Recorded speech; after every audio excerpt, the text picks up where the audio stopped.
From MTN News, this is Face the State 2020 Vote, the race for Montana Supreme Court. Good morning and welcome to another special edition of Face the State on the Montana Television Network. I'm Mike Dennison, MTN's chief political reporter. As you know, we've been having debates each week for the last several Sundays between candidates for statewide office. This is our final debate in that series. Today, we have the candidates running for a position on the Montana Supreme Court. Justice Lori McKinnon is being challenged by Helena attorney Mike Black. In Montana, judicial races are nonpartisan, so neither candidate is connected to a political party. First, we'll go over the rules of the debate briefly, and then we'll meet to talk more about the candidates. The candidates will have questions directed to them by me. They'll have 1 minute to answer, and the other candidate will have 30 seconds to rebut. At the end of our debate, each candidate will have a 90-second closing statement. Now, let's hear more about the candidates. Lori McKinnon was elected as a justice on the Montana Supreme Court in 2012. She grew up in Baltimore and has a law degree from the University of Baltimore. She began practicing law in 1987 as a prosecutor for the city of Baltimore. She moved to Montana in 1995 when her husband took a job with the Indian Health Service in Browning. She worked as a deputy county attorney in Glacier and Toole counties and was elected in 2006 as a state district judge in the 9th District in north central Montana. Mike Black grew up in Havre, attended the University of Montana, and earned his law degree from Cornell University in Ithaca, New York. He has more than 30 years of experience practicing law and working in public service, including at the Office of the Montana Attorney General under Democrat Steve Bullock and Republican Tim Fox. He has also worked as a lawyer in private practice and for the Montana Legal Services Association, which represents low-income people in civil cases. The first question goes to Mr. Black. Mr. Black, I think a lot of voters are probably not that familiar with the Montana Supreme Court. Tell us why they should care who's on the Supreme Court and why they should choose you for that position. Well, thank you for the question, Mike, and thank you for the opportunity to be here today. Hear about the Montana Supreme Court because it is the last place where your rights can be vindicated and protected. That the laws of Montana can be applied for the benefit of everybody, applied equally and fairly. The reason why I am the best candidate for this position is because of my 30 years of experience working on complicated cases, representing some of the poorest people in Montana, some of the richest people in Montana. And I believe in protecting rights guaranteed by the Montana Constitution and upholding established law. I believe that we should protect our rights to privacy under the Constitution, our rights to public access to land and water under the Constitution, and to protect the rights of consumers. So I believe that based upon my experience working on complicated cases, that I'm in the best position to determine hard cases on the Montana Supreme Court. Thank you, Mr. Black. Ms. McKinnon, your response. So first, Mike, you didn't tell everybody that I've been a justice on the Supreme Court for 8 years already. And that is in part my response. I've decided thousands of cases, written 500 majority opinions, 150 concurring, dissenting opinions. And the job of a justice on the Supreme Court is to review a district judge's decisions. And I've been a district judge, so I know where that district judge is coming from, and I have that insight. That's why I'm the best candidate.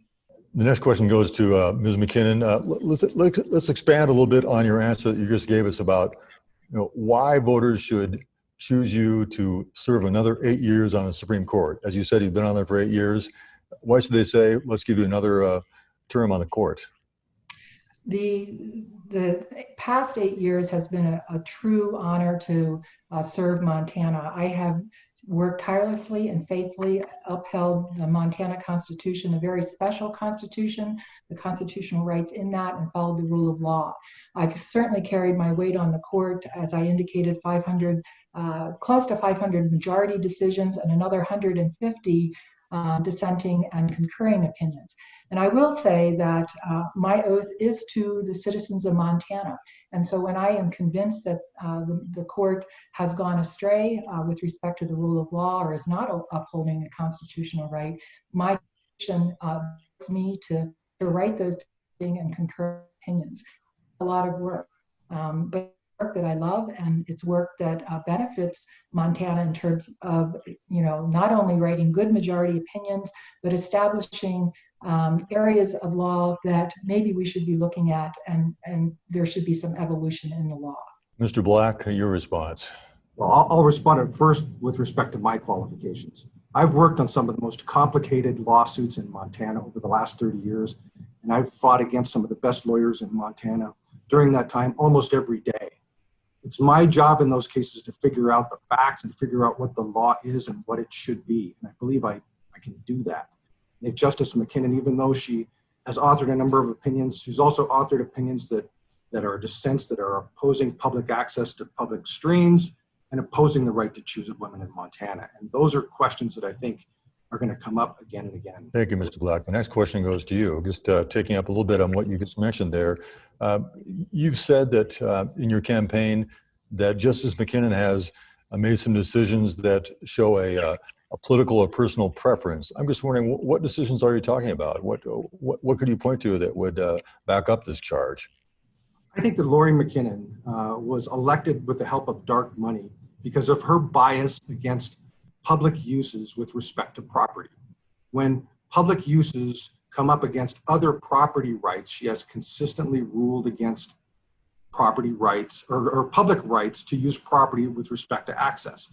The one case in particular involved the Madison County Ruby River public access case, where one of the dark money contributors to the Montana Growth Network, and I still have the flyer that came to the Black household in 2012, where they said that they supported Justice McKinnon because she would not vindicate private rights or would not vindicate public rights with respect to the property.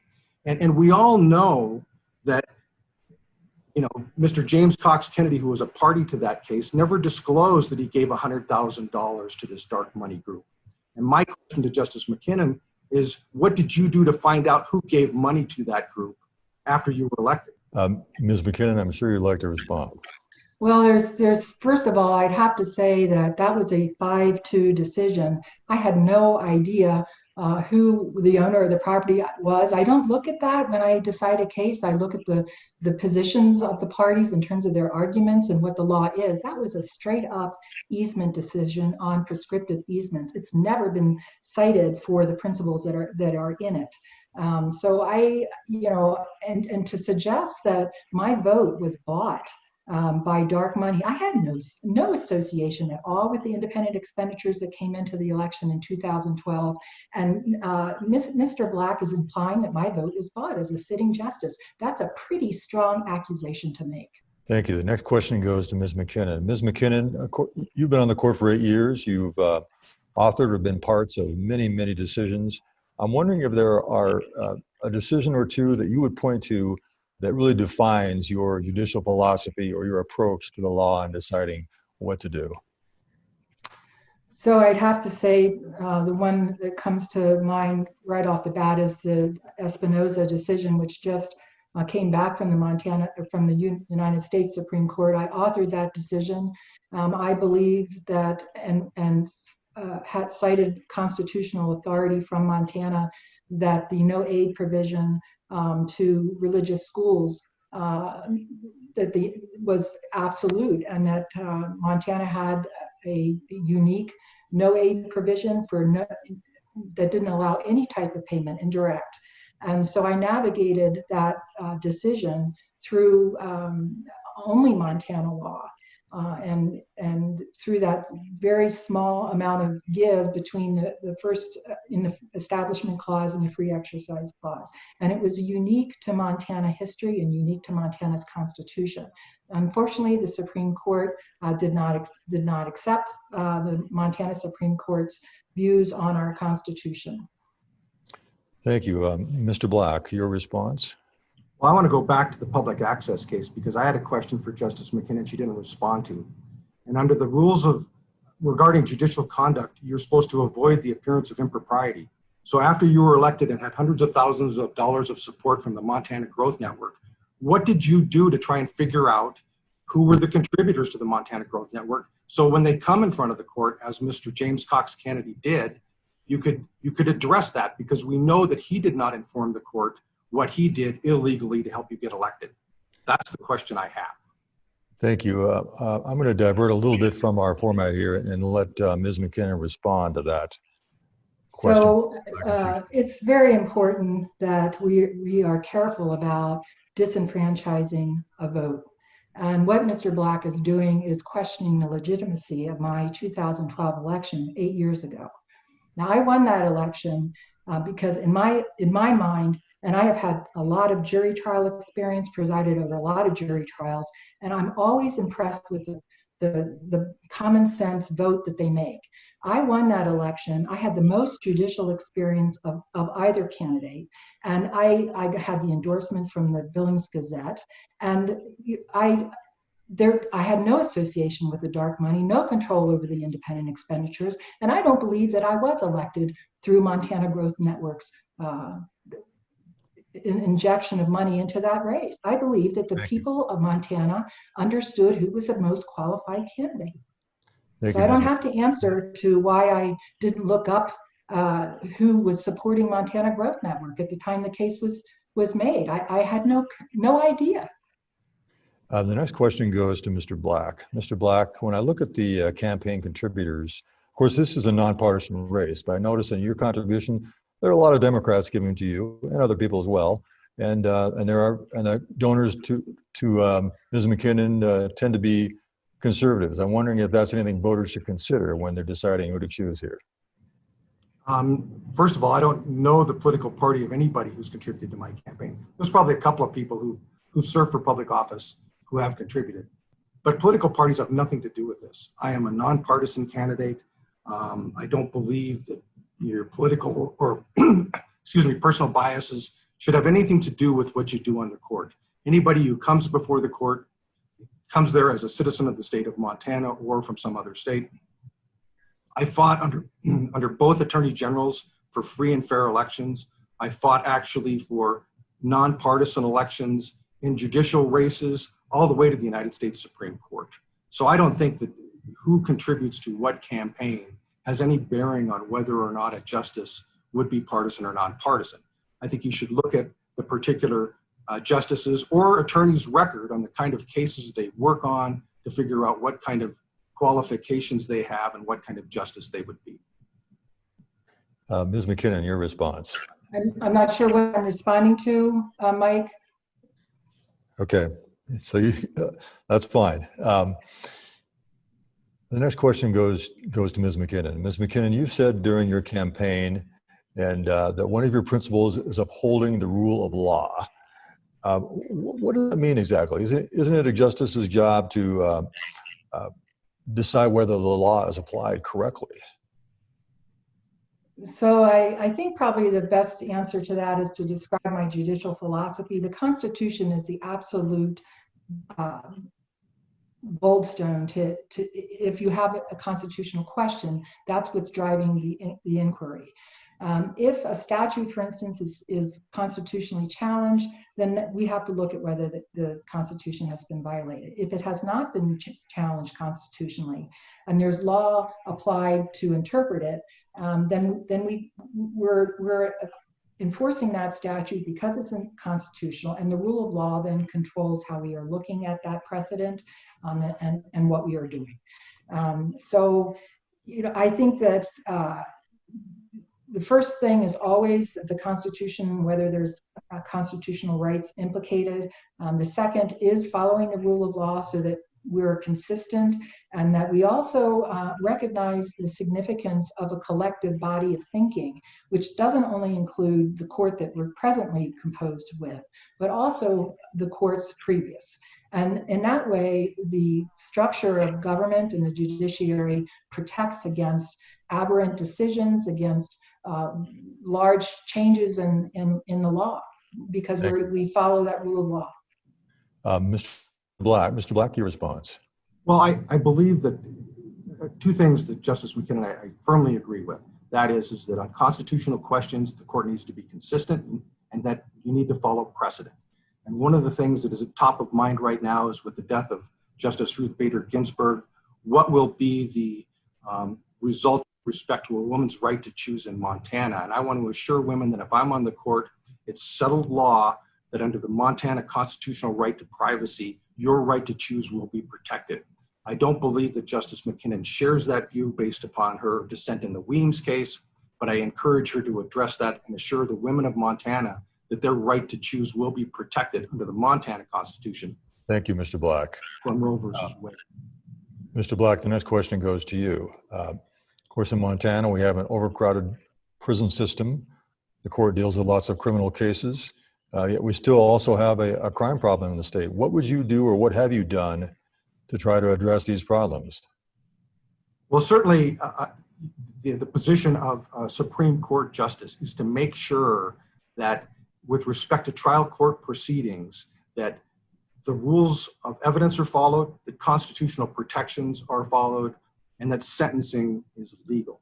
So my background is not in the criminal law. I think that Justice McKinnon has a much more extensive background in criminal law, and I don't think that there's a lot of daylight between us on most of the decisions that she's made in the criminal matters.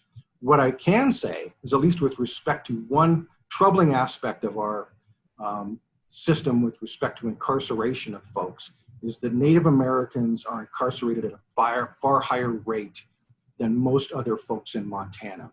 And I would assure that the people in the Native American community that growing up in Havre, on the north side of Havre, that I will be a justice who will be fair and make sure that with respect to prosecutions of Native Americans, that they are treated fairly in our system. Thank you, Mr. Black. Ms. McKinnon, your response. So first, I think I'm entitled to respond to the Weems case. Yes, and I would just quickly say that Weems was decided on the appropriateness of a preliminary injunction. We never got to the merits of the case, and that's why I, along with Justice Shea, and I can't remember the third justice, dissented in that case. So to stretch that into a discussion on women's right to choose and to say that I'm against is just more of what Mr. Black is doing in this campaign. So, and I'm sorry, Mike, if you could tell me what the last question was. I'd be glad to rephrase that. I was talking about the criminal justice system and the overcrowding in the state prison, and I'm just wondering, we have a crime problem in parts of the state as well on many fronts. I'm just wondering, what have you done as a justice to try to address those problems, or was there anything you should do or shouldn't do?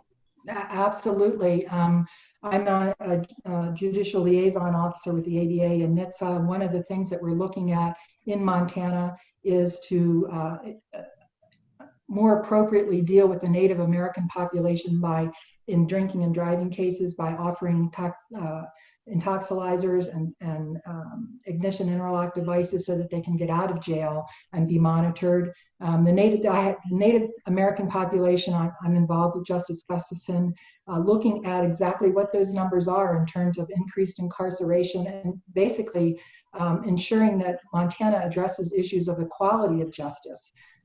Because you have to have the data before you can make the move. And so we're looking at that data now to address it. Thank you. Okay. Mr. Black, anything you want to add to the subject at all here at this point? No, other than she didn't answer my question with respect to a woman's right to choose, whether it's settled law based on Armstrong or not. I firmly believe, and if Mr. Black had judicial experience, he would know you never make a decision based on, you have to look at the case that comes in front of you, review the arguments. There's always nuances to everything. And I would never say how I would rule in a case in the future. Other than to say I would follow precedent and consider the arguments of counsel. The next question goes to Mr. Black. Mr. Black, you said that Montana has a unique state constitution. I'm just wondering, when you say that, what do you mean? What are the rights in there that you think makes it unique? And what would be your role as a justice in protecting those rights if you choose? Absolutely. There are a couple of things. The right to privacy in Montana is unique with respect to versus federal law, because the right to privacy and the Armstrong case in Montana are settled law with respect to the right to choose, and I will honor settled law. The right to a clean and healthful environment is stated twice in the Montana Constitution. That is unique in Montana. It's part of the fundamental rights, and it's also part of a later section of the Constitution with respect to government action. I think that based upon my many years and deep history with the state of Montana as being a student of history, I think I understand why the provision for the clean and healthful environment is in the Constitution. The right to dignity is in the Constitution. I believe that that's something that's also unique to Montana. Those three things in particular, along with the right to public access of waters and lands that are in public hands, are important rights that I believe I am qualified to help protect based upon my background in Montana and in the law. Thank you. Ms. McKinnon, your response. So we have a very special constitution. We have protections that are enhanced above that of the federal constitution. And the right to clean and healthful environment is a case that is going to be argued next week before the Supreme Court. And we will consider that constitutional provision probably for the first time. The right to privacy is as well an enhanced right in Montana, and also the right to know versus the right to privacy and the court's role in balancing those competing constitutional rights on occasion. Thank you. The next question goes to Ms. McKinnon. Ms. McKinnon, do you think that Montanans have equal access to the courts in Montana? And is there anything that you have done to try to achieve that goal? If they don't. So I don't think you can ever do enough to provide access to Montanans for the courts. And yes, I have. I've worked very hard in establishing a court-connected mediation program that is income eligible, meaning directed towards low-income parents that need parenting disputes resolved. It's always a better outcome to have a mediation proceeding and for the parents to invest into that decision-making process and decide what's best for their children, rather than have a court proceeding where the judge, who's unfamiliar with the children and the parents, makes the decision. We've gotten that off the ground in Flathead County. COVID has had some issues and presented some difficulties in terms of the mediation process. We want to get it going in Lewis and Clark, but it is a court-connected program, and we have guidelines and standards that were adopted over a long process to ensure mediation was done correctly. But access to the courts is a huge issue. Mr. Black, your response. Well, I certainly believe that access to justice for people without means is an important issue. But I also think that when people of Montana bring a lawsuit in court, that they should be able to pursue that lawsuit. And there are a number of cases, which I've outlined in some of my campaign material, where Justice McKinnon rules against Montana people and Montana consumers in favor of out-of-state interests or out-of-state corporations and deny them the opportunity to prove their case in court. That is a problem. I think that those rights should be vindicated, and Montana people should have. Thank you, Mr. Black. This will be our last question for the debate, and we'll go to closing statements. Mr. Black, this question goes to you. The Montana Supreme Court, among some, is considered to be a liberal court that may grant more privileges to or expand liability and be more prone to help plaintiffs in cases. I'm wondering if you agree with that assessment, and what would your addition to the court do in terms of affecting that? Well, I certainly don't believe that the court is tilted one way or another versus plaintiffs and defendants. I think that the court is not liberal in that sense. I think that right now on the court, we've got a number of justices who have spent a lot of time working for the government over their career. What I bring to the court is somebody who has fought it out in the trenches against some of the best lawyers in Montana and outside of Montana. In the civil arena, I've run my own law firm. I've paid the bills, I've paid the staff. I know what it takes to get that done. There's nobody on the court that has the type of civil litigation background that I have on complicated cases. That's what I'll bring to the court. I don't think it's a liberal versus a conservative issue. I think it is an issue with respect to understanding complex legal issues, having good instincts for the law, and working hard to figure out what the law is or what it should be. And I think— Thank you, Mr. Black. We're getting a little short in time here. Sorry, I have to cut you off there. Ms. McKinnon, your response. So I think it's telling that I have counted 5 cases Mr. Black has had over his career in the Montana Supreme Court. And that's published, non-published. So when we talk about all of our vast experience, I'm not sure that that's quite accurate. A judge has vast experience because they handle everything that comes in. And I have handled and decided cases involving very complex civil litigation. Thank you, Ms. Been the one McKinnon. making We're the going to go to decision. closing statements now. Sorry about that. Now we're going to closing statements, and the first person to give the closing statements will be Justice McKinnon. All right, thank you. Well, thank you, Mike, for doing this. There we go. But I want to thank the citizens of Montana, first of all, for giving me the honor and the opportunity to serve on the Montana Supreme Court for 8 years, and prior to that as a district judge for 6. It's truly an extraordinary opportunity to be able to do something you love, something you cherish, have a passion for, and something you're good at while also serving the citizens of Montana. In 2012, I'm a much better justice now than I was in 2012, and that experience is what matters. I'm not a political person. I'm not a politician. I have never contributed to any campaign, and I think that fair and impartial nature is absolutely critical to a justice on the Supreme Court. We have a constitutional right to a fair and impartial judge, in addition to many other special rights in the Montana Constitution. And that fair impartiality as a constitutional right is absolutely the basis for the checks and balances and keeping the independent judiciary that we have. We cannot have partisan decisions made in the judiciary. Those partisan decisions have to be made in the executive branch and the legislature. By their very nature, they're partisan. We protect the Constitution and the rule of law. I took an oath in 2012 to do that, and I will continue. And I did it for 8 years. I want another opportunity to serve Montana for 8 more years and carry out that mission. Thank you, Ms. McKinnon. And now the close of Mike Black. Thank you, Mike, and thank you, Justice McKinnon, for this opportunity and the people of Montana. I think the people need to ask 3 questions before they cast their vote. First, who is Mike Black? Why is he running? And why should I vote for him? First, I come from a long line of folks in Montana. I've been here for over 100 years. I understand Montana.